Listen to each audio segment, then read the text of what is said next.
about to begin our first EVP session. 4 boys came up here and were never heard from again. You know what happened to them. Is it like a found footage movie?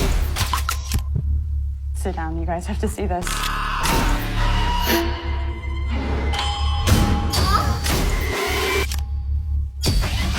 Something's out there. Oh! Hey! This is insane.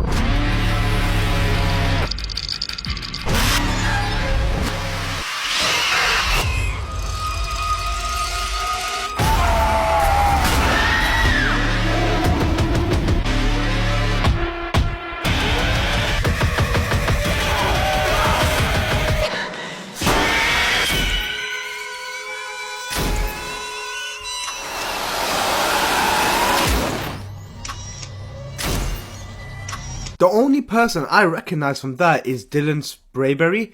If you remember him, he is in Teen Wolf. And he plays a character, Liam Dunbar. I think that's his surname. Yeah, so Liam Dunbar. This is a movie with not a high budget. It only had a budget of $1,150,000. Now, I know to a lot of people, over $1 million is a lot of money. But when you put it to film, it's peanuts. And the story is a trope in itself. You have a bunch of young investigators exploring a cave where they are trying to uncover the disappearance of 4 teenagers. Now, I get it. After the Blair Witch, which came out in 1999, found footage horror movies just lifted off. But the unfortunate thing is found footage horror movies don't hit the same as it did many years ago. Don't get me wrong, the subgenre of found footage horror movies are great, but it's just a shame that there's not that many which are influential more recently. So the ones that I can remember, the Blair Witch Project, which came out in 1999, Paranormal Activity, which came out 2007, Wreck, which came out 2007, and this also spawned a American remake called Quarantine, which came out 2008. You got Cloverfield, which came out 2008, VHS, which came out 2012, and The Visit, which came out 2015,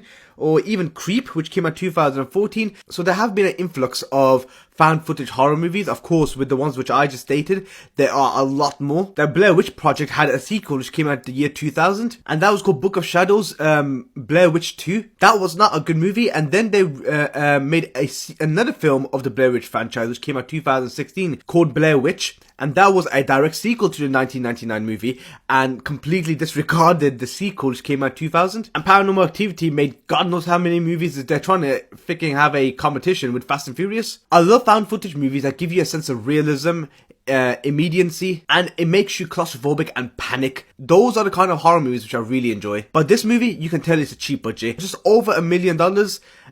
I'm not too sure about it, but I will check out regardless when it does come out October 20th. I believe it said it's going to cinemas, but probably most likely select cinemas, and it will probably be released online on streaming platforms as well. What do you think of the trailer for Malibu Horror Story?